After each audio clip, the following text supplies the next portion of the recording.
মুখে দিলেই তো মোমের মতো গলে যাবে, হবে একেবারে ক্রিমি সফট, খেয়ে স্বাদ ভুলতে পারবেন না।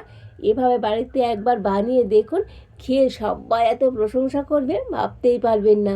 আর এই গরমে এই রকম ঠান্ডা ঠান্ডা এক টুকরো ডেজার্ট তো মুখে দিলেই মন প্রাণ জুড়িয়ে যাবে। নমস্কার বন্ধুরা, রূপা রন্ধনশালায় আপনাদের সকলকে অনেক অনেক স্বাগত জানাই। চলে এসেছি আজকের আবার একটা নতুন রেসিপি নিয়ে। তো আজকে আমি খুবই কম সময়ের মধ্যে একটা সুন্দর রেসিপি শেয়ার করব। তো আপনারা বাড়িতে খুব সহজে এই রেসিপিটা তৈরি করে নিতে পারবেন। খেতে হবে তো পুরো একেবারে ক্রিমের মতো, মুখে দেওয়ার সাথে সাথে মিলিয়ে যাবে। তো আপনারা সঙ্গে থাকুন আর প্রথম থেকে শেষ পর্যন্ত পুরো রেসিপিটা দেখতে থাকুন। আশা করি আজকের রেসিপিটা আপনাদের অনেক ভালো লাগবে। তবে চলুন দেরি না করে শুরু করে দিই আজকের রেসিপিটা। প্রথমে আমি একটা এরকম চৌকো শেপে কেক টিন নিয়ে নিয়েছি। তো আপনাদের হাতের কাছে যেমন বাটি থাকবে তো সেই বাটিতেই আপনারা রেসিপিটা তৈরি করে নিতে পারবেন। তো প্রথমে আমি এই কেক টিনের মধ্যে একটু ঘি দিয়ে দেব। তো ঘিটা কেক টিনের চারিধারে খুব ভালো করে লাগিয়ে দেব।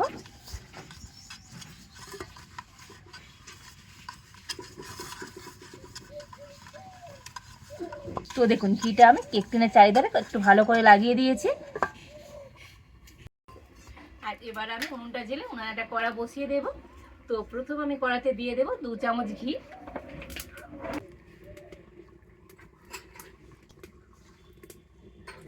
তো 2 চামচ ঘি আমি কড়াতে দিয়ে দিলাম। তবে এখানে কিন্তু ঘি দিতে হবে, ঘিয়ের পরিবর্তে তেল দিলে হবে না, ঘি দিয়েই তো রেসিপিটা তৈরি করতে হবে।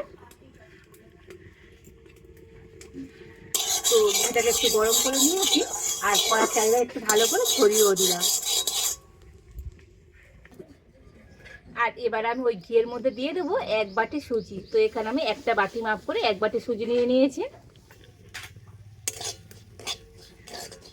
আর এই ঘিয়ের সাথে সুজিটাকে একটু ভালো করে ভেজে নেব।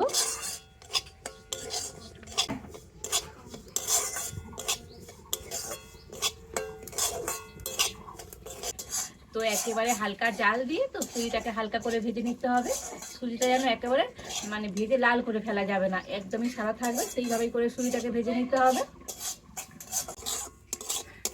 তো দেখুন সুজিটা কিন্তু এইভাবে করে ভেজে নিয়েছি, কতটা সাদা আছে তো দেখেই বুঝতে পারছেন, এইভাবে করে ভেজে নিতে হবে।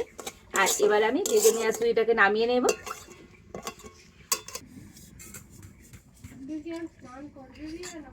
আর এবার আমি কড়াইতে দিয়ে দেব দুধ। তো এখানে আমি গরুর দুধ নিয়েছি, তবে দুধটা আমি বাটি মেপে দেবো।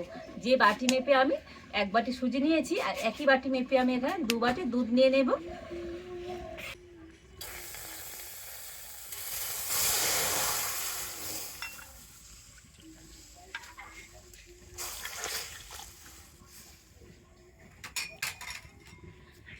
আর এবার আমি এই দুধটাকে ফুটিয়ে নেব, তবে খুব বেশি ফোটাবার দরকার নেই, ফুটে উঠলেই হবে। আর এবার এদিকে আমি যে সুজিটা ভেজে নিয়েছিলাম তো সুজিটা কিন্তু ঠান্ডা করে নিয়েছি। আর এবার আমি এই সুজির মধ্যে দিয়ে দেব 1/2 বাটি চিনি। তো যে বাটি মেপে 1 বাটি সুজি নিয়েছিলাম আর সেই একই বাটি মেপে এখানে 1/2 বাটি গুঁড়ো চিনি নিয়েছি, তো দিয়ে দেব। দিয়ে দেব 2 চামচ গুঁড়ো দুধ।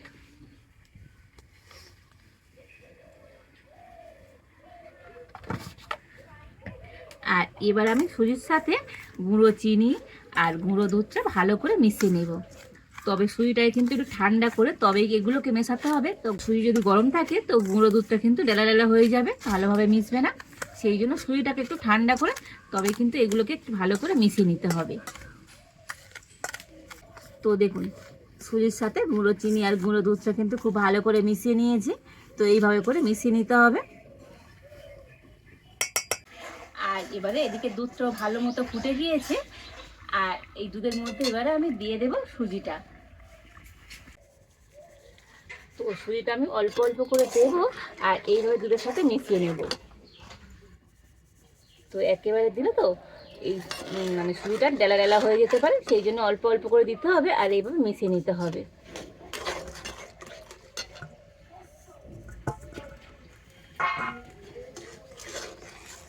আর এবার আমি এর মধ্যে অল্প একটু সামান্য পরিমাণে লবণ দিয়ে দিচ্ছি। তো মিষ্টি খাবার একটু লবণ দিলে তার টেস্টটা কিন্তু আরও বেড়ে যায়। আর দিয়ে দেবো ভ্যানিলা। তো ভ্যানিলা এখানে 1 ঢাকায় দিয়ে দেবো। আজকে যে রেসিপিটা বানাচ্ছি খেতে কিন্তু একটা সুন্দর ফ্লেভার হবে, মানে ভ্যানিলা ফ্লেভার হবে, খেতে ভালো লাগবে। আর এবারে আমি একটু হালকা জাল দিয়ে কন্টিনিউ নাড়াচাড়া করে এটাকে একটু টাইট করে নেব।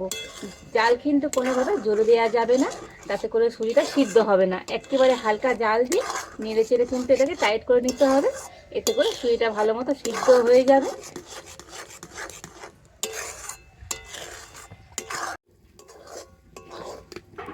তো দেখুন এইভাবে কন্টিনিউ নাড়তে নাড়তে কতটা টাইট হয়ে গিয়েছে। তো আর একটু কিন্তু এইভাবে টাইট করে নিতে হবে। তো উনুনের জাল কিন্তু একেবারে হালকা দিতে হবে, তা না হলে এই সময় তো কড়ার তলাতে লেগে তো সুজিটা কিন্তু লাল হয়ে যাবে। তো সেই জন্য একেবারে হালকা জাল দিয়ে তো সুজিটাকে কন্টিনিউ নাড়াচাড়া করে নেব।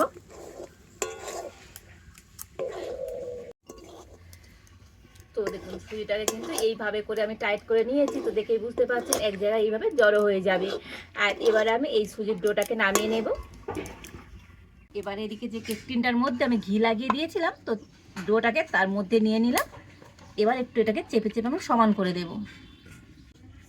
তো আমি এটা প্যাঁচুলা নিয়ে নিয়েছি, তো এটা দিয়ে কিন্তু খুব সুন্দর করে সমান করে দেয়া যাবে।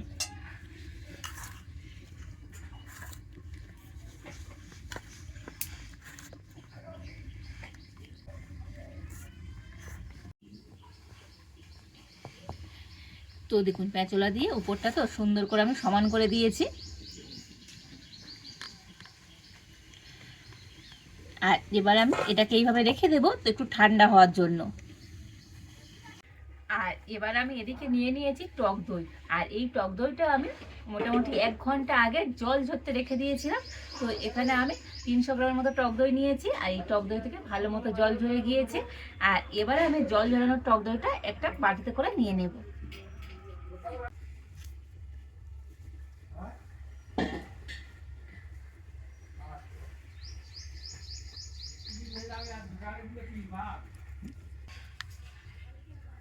তো দেখুন টক দইটাকে কিন্তু এইভাবে করে একটু জল ঝরিয়ে নিতে হবে। তো দেখুন কতটা টাইট হয়ে গিয়েছে। আর এবার আমি এই টক দইয়ের মধ্যে দিয়ে দেব 2 চামচ গুঁড়ো দুধ।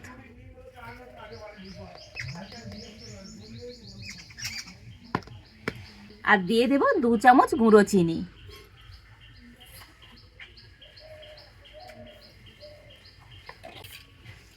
আর এবার একটা ব্লেন্ডার দিয়ে সব কিছু একটু ভালো করে ফেটিয়ে নেব।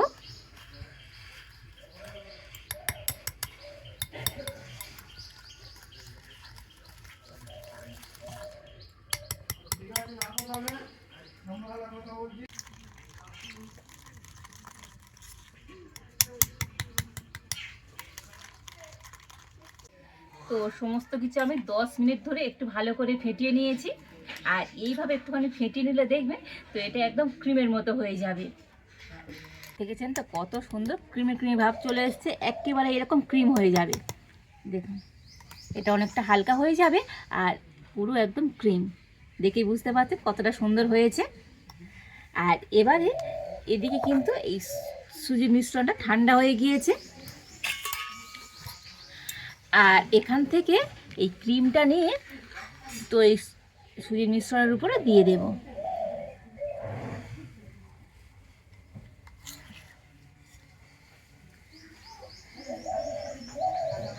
তো পুরোটা কিন্তু এইভাবে একটু ছড়িয়ে দেব।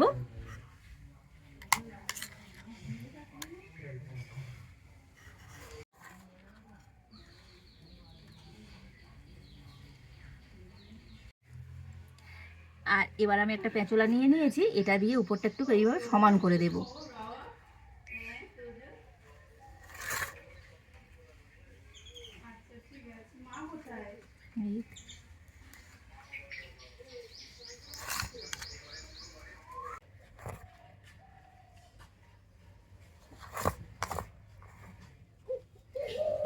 আর এবার আমি একটা নিয়ে নিয়েছি কাঁটা চামচ, তো একটুখানি ডিজাইন করে দেব।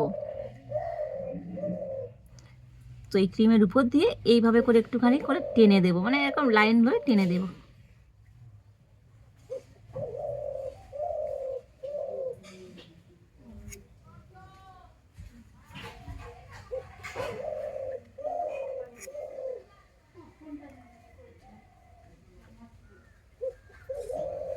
তো এইভাবে করে দিলে দেখতে সুন্দর লাগবে।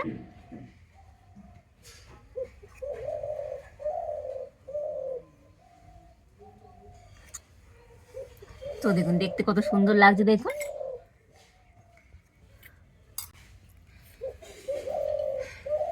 আর এবারে আমি এর উপরে একটুখানি বাদাম কুচি দিয়ে দেব। তো এখানে আমি একটু নিয়েছি পেস্তা বাদাম আর আলমন্ড বাদাম, তো উপর দিয়ে দেব।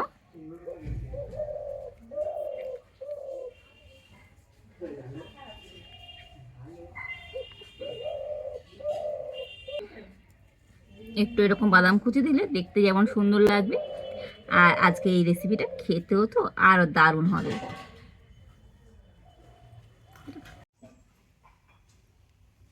তো দেখুন একটু ড্রাই ফ্রুট দিয়ে সাজিয়ে নিয়েছি, দেখতে কত সুন্দর লাগছে দেখুন।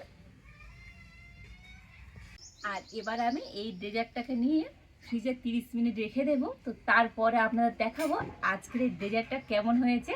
তো মোটামুটি আমি 30 মিনিট রেখে দেবো। তো আপনাদের হাতে সময় বেশি থাকলে তা একটু সময় রেখে দিতে পারেন। তো এই ডেজার্টটাকে আমি 30 মিনিট ফ্রিজে রেখেছিলাম, আর উপর দিয়ে তো এখন সুন্দরভাবে কিন্তু টাইট হয়ে গিয়েছে, কত সুন্দর হয়েছে। আর এবারে আমি এটাকে কেটে নেব। তো প্রথমে আমি সাইডটা এইভাবে একটু করে কেটে নেব।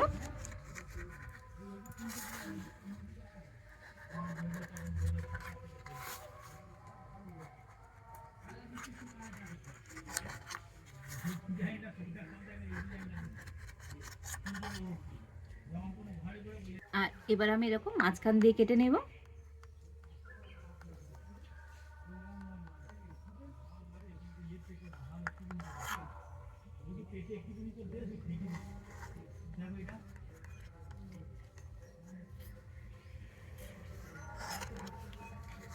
আবার আমি এই সাইড দিয়ে একইভাবে কেটে নেব।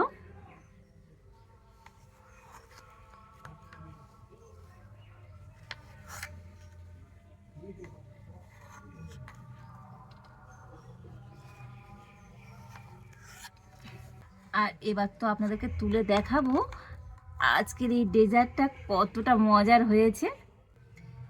দেখেই বুঝতে পারছেন আজকের এই ডেজার্টটা দেখতে কত সুন্দর লাগছে দেখুন। আর এবার আমি একটা প্লেটের মধ্যে করে নিয়ে নেব।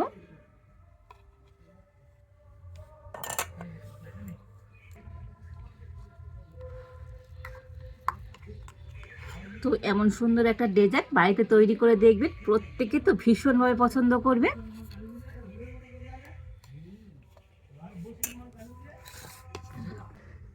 দেখতে কত সুন্দর লাগছে, আর সবথেকে বড় কথা দেখার থেকে খেতেও তো দুর্দান্ত লাগে। দেখেছেন তো আজকের এই ডেজার্টটা কতটা মজার হয়েছে, দেখতে কত সুন্দর লাগছে দেখুন। আর যেমনই দেখতে সুন্দর খেতেও কিন্তু দুর্দান্ত লাগে। আর এবার তো আপনাদের একটু দেখাবো আমি এটা কতটা মজার হয়েছে। তো দেখুন একেবারে হয়েছে তো ক্রিমের মতো। তো দেখুন মুখে দিলেই তো একেবারে মিলিয়ে যাবে, অসম্ভব মজার হয়েছে।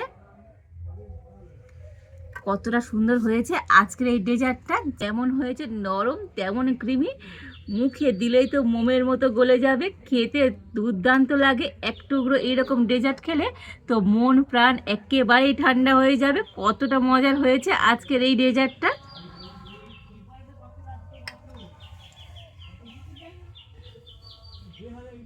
তো বন্ধুরা আজকের আমার এই মজার ডেজার্টের রেসিপিটা আপনাদের কেমন লাগলো তো অবশ্যই কমেন্ট করে জানাবেন। ভালো লাগলে লাইক শেয়ার সাবস্ক্রাইব করবেন। তো আজ এই পর্যন্ত, আপনারা ভালো থাকুন, সুস্থ থাকুন, দেখা হচ্ছে নতুন কোনো একটা রেসিপি নিয়ে।